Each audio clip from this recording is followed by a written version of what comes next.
Fala, nação santista, como vocês estão? O Santos estressou vocês hoje? Hoje não. Meu nome é Gabriel Zupo do canal Sincero Santos. Não se esqueçam de se inscrever no canal, curtir e compartilhar o vídeo e ativar o sininho. E para você que tem Instagram, seguir a página do canal, Sincero Santos. Lembrando que ele tem a parceria com a página Torcida Alvinegra e com a Bruna Novaes, Sereia Pistola. Bom, gente, o tema de hoje é um tema de opinião e debate para falar quem deve ser o camisa 9 titular do Santos. Eu já trouxe esse debate aqui, mas bem no início do ano, antes do início da temporada.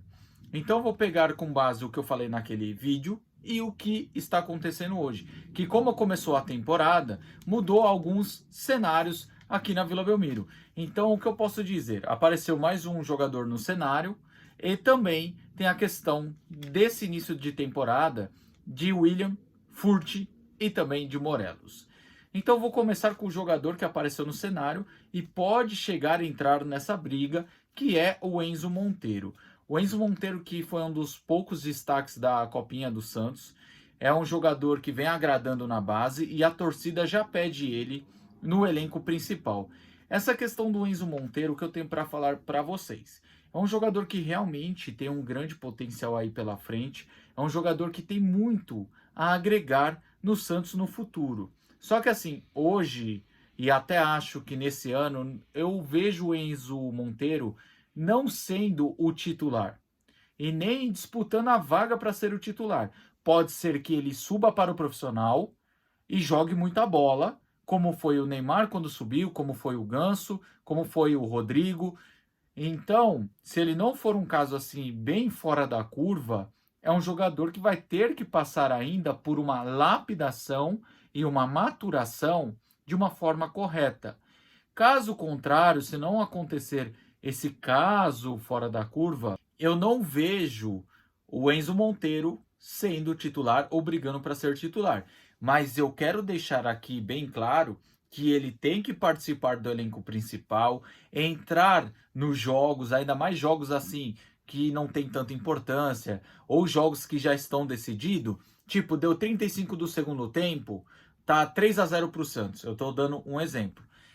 Coloca ele para jogar, para ele sentir como é o futebol profissional. Porque eu já expliquei aqui diversas vezes que quando o jogador faz essa transição da base para o profissional, muda condicionamento físico, muda intensidade, muda o tático, muda a forma de jogar. Então muda praticamente tudo. Quando você joga sub-20 contra sub-20, você tá pegando outro adversário inexperiente, outro adversário que está cometendo erros juvenis. Agora, a margem de erros de forma juvenil no profissional diminui bastante. Por isso que o Enzo Monteiro precisa passar pela lapidação.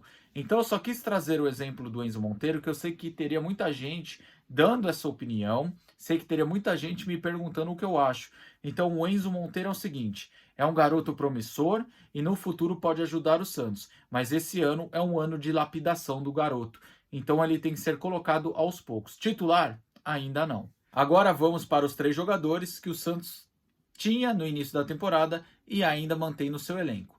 Vou começar com o William, que quando chegou a contratação do William, quando eu fiz o primeiro debate, eu falei o que sobre o William? Que seria um jogador que correria por fora sobre essa titularidade.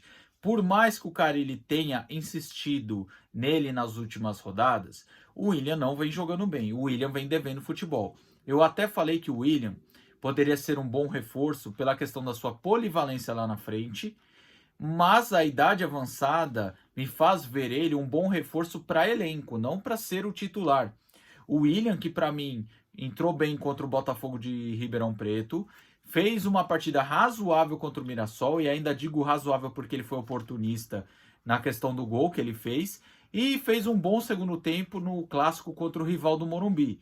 Em compensação, toda vez que ele foi titular na questão da função de 9, ele não entregou bem. Infelizmente, foram partidas apagadas.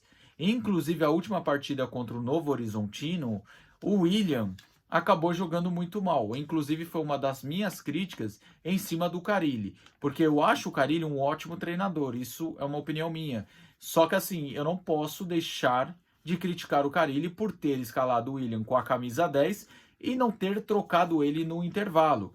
Então, o que eu posso falar é que assim, o William tá devendo futebol. Eu trouxe um vídeo essa semana falando sobre isso. Então, continua sendo o jogador que corre ali por fora nessa disputa pela 9. Agora, a disputa mais forte mesmo é entre Morelos e Júlio César Furti. Começando aqui pelo Morelos, o Morelos, para mim, é um jogador que ainda também deve muito futebol. Ele tá na hora de fazer jus ao seu salário. Porque o Morelos não ganha pouco, né, gente? Ele chegou ano passado ganhando 900 mil e fez apenas 3 jogos. Por quê? Chegou fora de forma. O desespero que o Santos passava fez com que ele não fizesse uma pré-temporada adequada. Com isso, veio uma consequência de uma lesão. Então, o Morelos fez apenas 3 jogos. Quando o Santos achou que o Morelos iria acionar a cláusula de rescisão, o Morelos surpreende a todos, falando que queria ficar. O Morelos topa a redução salarial, mas além da redução salarial, que se não me engano é 375 mil por mês, o salário do Morelos agora, ainda está um pouquinho acima do teto, mais a bonificação de 10 mil reais por cada gol. Então o gol que ele fez no Clássico faz com que ele ganhe 10 mil a mais no fim do mês. Então assim, o Morelos, apesar da sua redução salarial, ainda precisa fazer jus ao seu salário. É um salário alto, ok? E o Morelos, por mais que ele mostre técnica, por mais que ele mostre noção de posicionamento, noção de dar um passe, noção de como proteger a bola, ainda está longe do esperado. Porque um jogador que chegou a custar 900 mil por mês não pode jogar apenas o que o Morelos está jogando. Inclusive, o Morelos, para um jogador com toda essa fama, chegou a hora dele mostrar o porquê ele era todo esse sucesso na Escócia, né? O Morelos, como já falei aqui, sempre me mostrou ser um bom jogador tecnicamente, mas fisicamente sempre foi um jogador meio, como eu vou dizer, fortinho. Nunca foi um jogador assim, magrinho, um jogador sempre em forma. Sempre foi um jogador mais truncudo, é um jogador mais de imposição física, mas querendo ou não, ele tem que mostrar mais futebol. Ele tem que mostrar o porquê ele era conhecido como é o Buffalo lá na Escócia, como ele era o terceiro maior artilheiro da UEFA Europa League. Então chegou a hora do Morelos mostrar futebol. Ele foi titular contra o Novo Horizontino e com 45 minutos ele teve que sair porque não estava jogando bem. Agora, o Júlio César Furti era a nossa maior esperança para esse ano. O Furti, assim como o Morelos, eu falei a mesma coisa no início da temporada. Hoje eu vejo o Furt como o 9 titular, porque é o jogador que parece estar mais em forma, é o jogador que tem dado mais resultado, só que não foi um resultado maravilhoso. O Furt como titular, ele não começou bem a temporada. Ele parece estar um pouco pesado, teve uma lesão muscular.